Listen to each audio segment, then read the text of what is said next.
வரவேற்புரையை வழங்கி சென்ற தாய்மொழி வளர்ச்சி மன்றத்தினுடைய தலைவராக செயல்பட்டுக் கொண்டிருக்கும் பவித்ரா அவர்களுக்கு எமது நன்றியை தெரிவித்துக் கொண்டு தொடர்ச்சியாக அடுத்த நிகழ்வாக இப்பரிசளிப்பு விழாவிலே இடம்பெற இருப்பது 2020 ஆண்டு சர்வதேச ரீதியாக நாங்கள் ஒரு தாய்மொழி கலைமன்றம் சார்பாகவும் புதுமை எழுத்தாளர் ஒன்றியம் சார்பாகவும் சர்வதேச ரீதியாக ஒரு சிறுகதை போட்டிக்கு விண்ணப்பம் கோரியிருந்தோம். அதற்கமைய நம்மிடம் கிடைத்த கிட்டத்தட்ட 75க்கும் மேற்பட்ட சிறுகதைகளில் அதில் நாங்கள் சிறந்த 10 சிறுகதைகளை தேர்ந்தெடுத்து அவற்றுக்கான ஒரு பரிசளிப்பு விழாவை ஒழுங்கமைத்திருந்தோம். அது திட்டமிட்டபடி நடத்த முடியாமல் போனிட்டு முதற்கண் அனைவரிடம் எனது மன்னிப்பை கோரிக்கொண்டு தமிழ் மொழியினுடைய தோற்றம் வளர்ச்சி என்ற நிலைக்கு அப்பாற்பட்டு எங்களுடைய மொழியானது ஒரு பண்பாட்டினுடைய அடையாளமாகவும் ஒரு தொன்மையான கலாச்சாரத்தை கொண்டதாகவும் திகழ்கின்றது. இன்றைய நிலையிலே அம்மொழியானது மாற்றமடைவதை விடுத்து திணிப்பு என்ற முறையிலே பல்வேறு அடக்குமுறைகளுக்கு உள்ளாகி வருகின்றது. எமது தமிழ் மொழியை சர்வதேச ரீதியாக நகர்த்தி செல்வதற்காகவும் தன்னால் இயன்ற பங்களிப்பை நல்குவதற்காகவும் ஆரம்பத்தில் குறிப்பிட்டது போல் 2012 ஆண்டு வவுனியா பிரதேசத்திலே தாய்மொழி வளர்ச்சி மன்றத்தினுடைய ஸ்தாபகராக செயல்பட்ட பேனா முகுந்தன் அவர்களின் கடும் முயற்சியின் கீழ் என்னுடைய வழிகாட்டலின் கீழ் இம்மன்றமானது ஆரம்பிக்கப்பட்டது. 2012 ஆண்டு ஆரம்பிக்கப்பட்டு பல நெருக்கடிகளுக்கு உள்ளாகி சில காலம் செயற்பாடற்று இருந்தது. இருந்தபோதும் திடீரொரு விபத்தின் காரணமாக அதனுடைய ஸ்தாபகர் காலமாகிவிட்டார். தொடர்ச்சியாக என்னால் இந்த தாய்மொழி வளர்ச்சி மன்றத்தினுடைய செயற்பாடுகளை யாழ் பிரதேசத்திலே 2014 ஆண்டிலிருந்து முன்னெடுக்கக்கூடியதாக இருந்தது. 2014 ஆண்டு முன்னெடுத்து 2015-14 ஒரு புதிய நிர்வாக தெரிவின் அடிப்படையிலே ஒரு தலைவர், செயலாளர், பொருளாளர், செயற்குழு உறுப்பினர் என்ற ஒரு கட்டுக்கோப்பு அடிப்படையிலே எமது மன்றத்தினுடைய பதிவுக்காக மன்றத்தினுடைய செயற்பாடுகளுக்காக உழைத்த எமது பிரதேச கலாச்சார உத்தியோகத்தர் மிஸ் ரஜிதா அவர்களுக்கும் இந்த இடத்திலே நன்றி கூற நாங்கள் கடைபெற்றிருக்கின்றோம். தொடர்ச்சியாக 2015 ஆண்டு அதனுடைய வளர்ச்சி கட்டத்தை அடைந்து 2016 ஆண்டு ரீதியிலே இது தேசிய ரீதியிலே தன்னுடைய பங்களிப்பை நல்கி உங்களுக்கு தெரிந்திருக்கும் பல்வேறு வகையான மொழி அடக்குமுறைகளுக்கு எதிராகவும் பல்வேறு வகையான மொழி திணிப்புக்கு எதிராகவும் எமது மன்றம் சார்பாக பல மாற்றங்களை செய்து வந்திருக்கின்றோம். நாங்கள் இலங்கையிலே உங்களுக்கு தெரிந்திருக்கும் சிங்கள மொழியில் பிறப்பு சான்றிதழ் இருந்தால் அது மொழிபெயர்ப்பு செய்யப்பட தேவையில்லை ஆங்கிலத்தில். ஆனால் தமிழ் மொழியிலே பிறப்பு சான்றிதழ் இருந்தால் அது ஆங்கிலத்தில் மொழிபெயர்க்க வேண்டும் என்ற முறை இருந்தது. அந்த முறையை நாங்கள் முதலாக குரல் கொடுத்து அதனையும் மாற்றி ஒரு சாதனையை புரிந்துள்ளோம். எமது மன்றத்திற்கே அந்த பெருமை சார். அது பல்வேறு வகையிலே நாங்கள் அதற்கான குரல் கொடுத்தோம். அதை சர்வதேச ரீதியாக நாங்கள் அதை நகர்த்தினோம். அவ்வாறே தமிழர்கள் செறிந்து வாழும் பிரதேசமான வடபகுதி பிரதேசத்திலும் இங்கு சிங்கள மொழி திணிப்பினுடைய செயற்பாடு அதிகமாக நடைபெற்றுக் கொண்டிருப்பதை எமது தாய்மொழி கலைமன்றம் சார்பாக நாங்கள் இனங்கண்டு கொண்டோம். அது பல்வேறுபட்ட விதத்திலே பல்வேறு வகைகளிலே எம்மிடம் திணிக்கப்படுகின்றது. அந்த வகையிலே மொழியை பாதுகாப்பதன் பொருட்டு மொழி என்பது ஒரு சமூகத்தினுடைய அடையாளம். அவரவர் மொழிக்குரிய அவர் அந்தஸ்து அளிக்கப்பட வேண்டும். சில வேளையிலே உங்களுக்கு ஒரு தவறுதலான புரிதல் இருக்கலாம். தாய்மொழி கலைமன்றம் என்று பெயர் வைக்கப்பட்டிருப்பதால் இது தனிய தமிழ் மொழியை மட்டும் அடிப்படையாக கொண்டது. அவ்வாறு இல்லை. இலங்கையிலே தாய்மொழியை பேசுகிறவர்கள், தமிழை பேசுகிறவர்கள் தமிழர்களாக இருக்கின்றார்கள், சிங்களத்தை பேசுகிறவர்கள் சிங்களர்களாக இருக்கிறார்கள், ஆங்கிலத்தை பேசுகிறவர்களாக சில நேரம் மாறியும் மொழியை பேசுகிறார்கள். அவரவர் கூறிய மொழி அந்தஸ்து பாதுகாக்கப்பட வேண்டும் என்பதுதான் இதிலே அபிப்பிராயம். அதே நேரத்திலே நாங்கள் தனியொரு சிங்கள மக்கள் செறிந்து வாழும் பிரதேசத்தில் போய் நாங்கள் எங்களுடைய தமிழ் மொழி திணிப்பையும் செய்ய முடியாது. பொதுவான ஒரு ஐக்கிய அடிப்படையிலே இந்த தாய்மொழி கலைமன்றமானது செயல்படுகின்றது. அந்த வகையிலேயே தான் இந்த சர்வதேச ரீதியான சிறுகதை போட்டியும் கோல் பண்ணியிருந்தார்கள். அதனுடைய தொடர்ச்சியாக ஈராண்டு நிகழ்வாக இம்முறையும் நாங்கள் அதற்குரிய விண்ணப்பம் கோரி இருக்கின்றோம். இம்முறை அதனுடைய போட்டியிலே நீங்கள் இதைவிட பங்கு பெற்றி தரமான சிறுகதைகளை படைக்க வேண்டும் என்பதை கேட்டுக்கொண்டு, தொடர்ச்சியாக எமக்கு கிடைத்த 75 சிறுகதைகளிலே தரமான 10 சிறுகதைகளை நாங்கள் தேர்ந்தெடுத்திருந்தோம். அதிலே முதலாவது சிறுகதையாய் வடமத்திய மாகாணத்தை சேர்ந்த ஒருவருக்கும், இரண்டாவது சிறுகதை இந்தியாவை சேர்ந்த, அதாவது தலைமைச் செயலகம் தமிழ் மன்றத்தை சேர்ந்தவருக்கும், மூன்றாவது சிறுகதையாக கனகா குக்கா அவர்களுக்கும், தொடர்ச்சியாக ஏனைய 10 சிறுகதைகளையும் அதை விட 5 சான்றிதழ்களையும் வழங்குவதற்கு நாங்கள் மன்றத்தினூடாக தீர்மானித்தோம். இந்த மன்றத்தினுடைய இன்னும் ஒரு நாங்கள் உங்களோட மன்னிப்பு கேட்டுக்கொள்கிறோம்.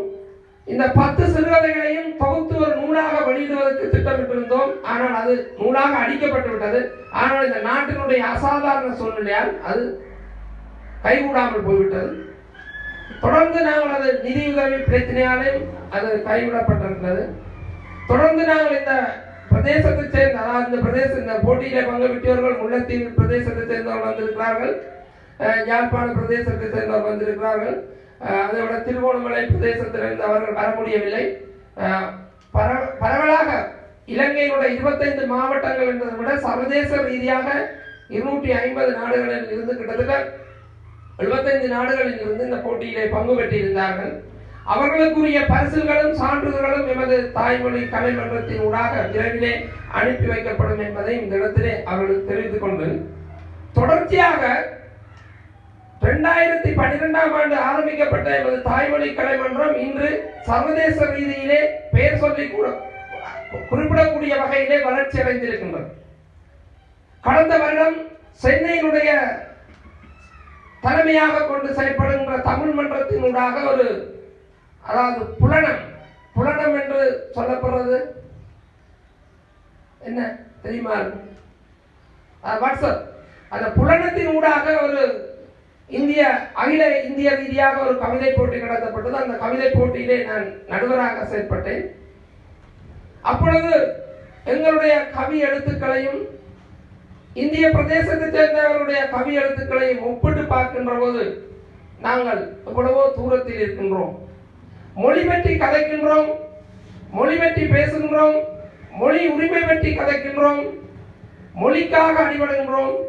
ஆனால் நாங்கள் எங்களுடைய வாழ்க்கையிலே ஒரு 5 வீதத்தையாவது இந்த மொழிக்கு பாதுகாப்பதற்காக நாங்கள் எந்த விதமான செயற்பாடையும் மேற்கொள்ளாமல் இருப்பது வேதனைக்குரிய விடயம்.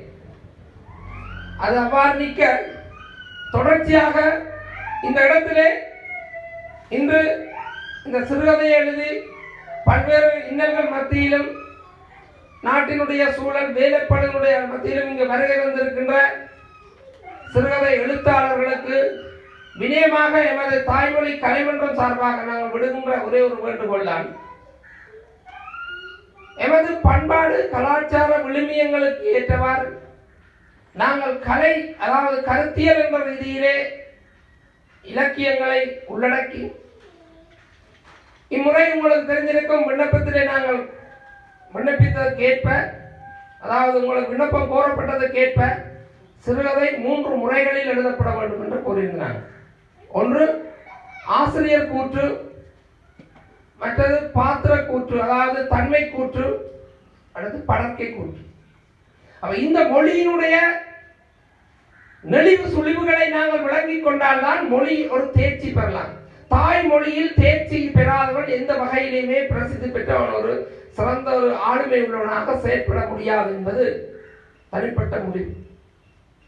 இன்று பாருங்கள், உலகிலே அபிவிருத்தி அடைந்த நாடுகள் எந்த நாடுகளாக இருந்தால் கூட தன்னுடைய தாய் மொழியில் தான் முன்னேறி இருக்கின்றன. ஆனால் நாங்கள் அதற்காக வேண்டி வேற்று மொழியை ஏனைய மொழிகளை கற்க வேண்டாம் என்று. ஒரு மனிதன் எத்தனை மொழி தெரிகின்றதோ அத்தனை மனிதனாகின்றார். முதல் நாங்கள் எங்களுடைய தாய்மொழியிலே பூரண பரிச்சயம் பெற வேண்டும். பரிச்சயம் பெற்றால்தான் எங்களுடைய உணர்வுபூர்வமான எங்களுடைய வாழ்வியல் செயற்பாடுகளை மற்றவர்களுக்கு செயற்படுத்த முடியும். பயனுறுதி மிக்க உரையாடல் என்பது இன்றைய நிலையிலே பாருங்கள், பயனுறுதி மிக்க உரையாடல் என்பது நான் மட்டும் கதைத்துக் கொண்டிருப்பதல்ல, மற்றவர் சொல்லுகின்ற கருத்தை கேட்க வேண்டும். இன்றைய நிலையிலே மற்றவர்கள் கூறுகின்ற கருத்தை கேட்கின்ற நிலை என்பது இல்லை. பயனுள்ள பரஸ்பரமான உரையாடல் என்பதனுடைய வரவிலக்கணம் என்பதே அதான் மற்றவர்கள் சொல்வதை கேட்டு எங்களுடைய கருத்தை நாங்கள் மற்றவருடைய கருத்துக்கும் மதிப்பளிக்க வேண்டும். இன்றைய நிலையிலே பாருங்கள், மனிதனானவன் 3 விடயங்களுக்கு அடிப்படையாக உள்ளாகி இருக்கின்றான். ஒன்று கடும் கோபம். இந்த கடும் கோபத்துக்கு இன்றைய வேலை பழு காரணமாக இருந்தால் இந்த கடும் கோபம் என்பது அவனை எங்கேயோ கொண்டு விட்டு இருக்கின்றது. இந்த கடும் கோபத்துக்கு வேலை பழுவை விட இன்னும் மிக முக்கியமான காரணம் என்பது நித்திரையின்மையும் ஒரு காரணம். இன்று மனிதர்கள் நித்திரை கொள்வது என்பது மிகவும் குறைவாக இருக்கின்றது. ஒரு சராசரியாக ஒரு மனிதன் 6 தொடக்கம் 8 வரையான ஒரு மனிதன் நித்திரை கொள்ள வேண்டும். குழந்தை பிள்ளை என்றால் அது 10 மணித்தியானங்களுக்குமே நித்திரை கொள்ள வேண்டும். ஆனால் இன்று நாங்கள் நித்திரையற்று செயற்பட்டுக் கொண்டிருப்பதால் கடும் கோபத்துக்கு உள்ளாகி இருக்கின்றோம். இந்த கடும் கோபமானது எங்களுடைய வாழ்க்கையிலே பல விடயங்களை அளித்திருக்கின்றது. பல விடயங்களிலே, அதாவது நாங்கள் ஏன் ஒரு விடயத்திலே சாதனையாளராகவோ அல்லது அந்த துறையிலே முழுமையாக தேர்ச்சி பெற்று வரவில்லை என்றால் நாங்கள் பூரணமாக ஒரு துறையை பற்றி தொடர்ச்சியாக பயணிக்கவில்லை என்பதுதான் என்னுடைய தனிப்பட்ட கருத்து. உங்களுக்கு தெரிஞ்சிருக்கும், 2000 ஆண்டு நான் பல்கலைக்கழகம் தெரிவாகிய போது என்னுடைய கலைமானி அதாவது BA பட்டத்தை நமது ஈழநாடு சிறுகதை பற்றி 45 சிறுகதை பற்றி ஒரு ஆய்வை மேற்கொண்டிருந்தேன். அது ஏற்கனவே ஒரு பதிவிலையும் சொல்லியிருக்கின்றேன். அதனை தொடர்ந்து முதுதத்துவமானி பட்டத்திற்கும் ஈழத்து சிறுகதை பற்றிய ஒரு ஆய்வை மேற்கொண்டிருந்தேன். அதனை தொடர்ந்து கலாநிதி பட்டத்திற்கான ஆய்வை ஈழத்து சிறுகதையினுடைய கருத்து வளமும் கலை வளமும் என்ற ஒரு ஆய்வினை மேற்கொண்டுள்ளேன். அதனூடாக அந்த துறையிலே தொடர்ச்சியாக பயணித்ததனூடாக கிட்டத்தட்ட 350க்கு மேற்பட்ட சிறுகதைகளையும் இன்று பல்வேறு நாடுகளிலேயும் இந்த சிறுகதை என்ற துறையினூடாக என்னால் பரிணாமிக்கக்கூடியதாக இருக்கிறது. இது எவ்வாறு கைகூடும் என்றால் ஒரு மனிதனுக்கு தொடர்ச்சியாக அவன் அந்த துறையிலே நாங்கள் ஈடுபட வேண்டும். பொதுவாக ஒரு நாளைக்கு நாங்கள் ஒரு அரை மணித்தியாலமாவது அந்த துறைக்கு நாங்கள் ஒதுக்க வேண்டும். என்னுடைய வாழ்க்கையினுடைய பழக்கத்திலே நான் அதிகாலையிலே குறைந்தது ஒரு மணித்தியாலத்தை அந்த எழுத்துத்துறைக்காக வேண்டிய அர்ப்பணிப்பு செய்திருக்கின்றேன். அந்த எழுத்துத்துறையாக இருந்த நீங்கள் ஒரு எழுத்துத்துறையிலே நீங்கள் நினைக்கின்ற கருத்துக்களை மக்களுக்கு தெளிவுறுத்த வேண்டும். அந்த துறை உங்களால் மேன்மை பெற வேண்டும். அந்த துறை உங்களால் வளர்ச்சி நிலை அடைய வேண்டும். நீங்கள் பிறந்த காலத்திலே அந்த துறை எழுத்துத்துறை அல்லது இலக்கியத்துறை மேன்மை கண்டது என்பதை தெளிவுபடுத்துவதற்கு நீங்கள் அதற்கு முழுமையான ஒரு பங்களிப்புடன் மேற்கொள்ள வேண்டும். உங்களுக்கு தெரிந்திருக்கும், சிறந்த தமிழ் எழுத்தாளர்கள் எல்லாம் எழுத்தை தொழிலாக கொண்டவர்கள் இல்லை. உங்களுக்கு தெரிந்திருக்கும், விஞ்ஞான சிறுகதை எழுத்தாளர் சுயாதா அவர்கள் ஒரு பொருளியலாளர். அதே மாதிரி உங்களுக்கு தெரிஞ்சிருக்கும், ஜெயகாந்தன் அவர்கள் சிறந்த ஒரு எழுத்தாளர். அவரும் எழுத்தை தொழிலாக கொள்ளவில்லை. எழுத்தை தொழிலாக கொள்கின்றவர்கள் அந்த எழுத்து துறையிலே பிரகாசிக்க முடியாது. அவருடைய முழுமையான இலக்கு என்பது அந்த எழுத்து துறையின் ஊடாக அல்லது இலக்கிய துறையின் ஊடாக தான் எவ்வளவு பொருளாதாரத்தை ஈட்ட முடியும் என்பதே இருக்குமொழிய அந்த எழுத்துத்துறை மேன்மையடைய வேண்டும் என்று இருக்கார். பாரதியார் தன்னுடைய கவிதைத்துறையாலே தான் பொருளாதாரம் ஈட்ட வேண்டும் என்று நினைத்திருந்தால் இன்று பாரதியாரால் கவிதைத்துறை மேன்மை பெற்றிருக்கார். புதுமைப்பித்தன் ஒரு புதுமைப்பித்தன் ஒரு கலைமானி பட்டதாரி, BA பட்டதாரி, ஒரு ஆங்கில பட்டதாரி. அவன் ஆசிரியர் தொழில் செய்தவன். அந்த ஆசிரியர் தொழிலினூடாக அவன் சிறுகதைத்துறையை ஒரு வருமான துறையாக எடுத்திருந்தால் இன்றைக்கு தமிழ் உலகினுடைய இந்தியாவுடைய தேச உடைமையாக்கப்பட்டிருக்கிற புதுமை 108 சிறுகதைகளுடைய புதுமைப்பித்தன் தமிழ் சிறுகதையினுடைய மன்னனாக போற்ற முடியாது. அதே மாதிரி விஞ்ஞான சிறுகதையினுடைய தந்தையாக போற்றப்படுகின்ற சுயாதா அவர்களை ரங்கநாதன் என்று இயற்பெயர் கொண்ட அவரையும் அவர் தன்னுடைய பொருளியல் துறையிலே செயற்பட்டாலும் எழுத்துத்துறையை தன் தொழிலாக கொண்டிருந்தால் இன்று அவர் நவீன உலகிலே சிறுகதை படைப்பாளருக்குரிய முதன்மையானராக திகழ்ந்திருக்கிறவர். இந்த வகையிலே திரும்ப திரும்ப நாம் ஒன்றை இந்த மன்றத்தின் சார்பாகவும் என்னுடைய தனிப்பட்ட கருத்தாகவும் உங்களுக்கு வலியுறுத்தி விரும்புகின்றோம். நாம் பயணிக்கின்ற துறை, அந்த துறையால் நாங்கள் சிறப்படைவர் என்பதற்கு அப்பாற்பட்டு அந்த துறை எங்களால் என்ன சிறப்படைந்தது என்பதைதான் எங்களுக்குள் திடமான ஒரு உறுதியை கொண்டிருக்க வேண்டும். அந்த உறுதியை கொண்டிருக்கின்ற வேளையிலே அந்த துறையானது அது நீங்கள் விரும்பியோ விரும்பாமலோ உங்களை சிறப்பிக்கும். அந்த வகையிலே இந்த இடத்திலே பல்வேறு பிரதேசங்களில், வட மாகாணத்தினுடைய பல்வேறு பிரதேசங்களில் இருந்து நீங்கள் இங்கு வருகை தந்திருக்கிறீர்கள். இருந்தாலும் இந்த கருத்தியலை தொடர்ச்சியாக உங்களுக்கு இழுத்து செல்ல விரும்பவில்லை. என்னை தொடர்ந்து இன்று வருகை தர இருந்த பேராசிரியர் மான ரவுநாதன் அவர்கள் ஐயா அவர்கள் தற்பொழுது பல்கலைக்கழகத்தில் ஒரு கூட்டம் நடைபெறுவதால் அவர் வருகை தரவில்லை. அதை தொடர்ந்து இன்று சிறப்பு விருந்தினராக வருகை தந்திருக்கின்ற மார்க்சிய கருத்தியலாளர் ராமலிங்கம் சந்திரசேகரன் அவர்களும், சிறப்பு விருந்தினராக வருகை தந்திருக்கின்ற யாழ் பிரதேச கலாச்சார உத்தியோகத்தர் ஆனா ரஜிதா அவர்களும் உங்களுக்கு ஒரு சிறப்புரையையும் மற்றும் எங்களுடைய முந்தனுடைய ஞாபகார்த்தமாக நடத்திய அவருடைய மரண வீட்டிலிருந்து அவரோட உற்றுதுணையாக இருந்த எங்களுடைய மார்க்சிய கருத்தியலாளர் ராமலிங்கம் சந்திரசேகரன் அவர்களும் இந்த அவருடைய செயற்பாடுகளையும் அவர் சார்ந்த விடயங்களையும் சில இடங்களிலே முன்வைப்பார். அதற்கு முதல் இம்மன்றத்தினுடைய செயற்பாடாக இந்த செயற்பாட்டை கூறுவதற்காக இங்கு வருகை வந்திருக்கின்ற கலாச்சார உத்தியோகத்தர் அர்ச்சனம் ரஜிதா அவர்களை அன்புடன் அழைக்கிறேன்.